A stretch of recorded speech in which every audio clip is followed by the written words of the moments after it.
এতিয়া যেহেতু ঠাণ্ডা দিন সোমাইছে সেয়ে ভাবিলোঁ অলপ শ্বপিং কৰা হওক কাৰণ কি ঠাণ্ডা দিনত অলপ নতুন নতুন কাপোৰৰ শ্বপিং কৰিলে ঠাণ্ডা কাপোৰ বেছি মনটো ভাল লাগে যেহেতু এতিয়া নতুন বছৰো আহি আছে সেয়ে মই মোৰ হাজবেণ্ড আৰু ল'ৰা আমি চাৰিওটাই গ'লোঁ শ্বপিং মলত আৰু শ্বপিং মলত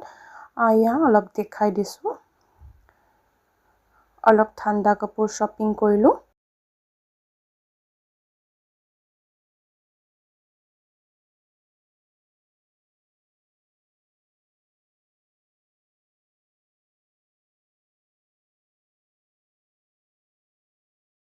এয়া আমি শ্বপিং মলৰ পৰা ওলাই ওচৰতে থকা কানহাট গ'লোঁ আৰু তাতে গৈ পেলাই দুপৰীয়াৰ লাঞ্চটো তাতে কৰি আহিলোঁ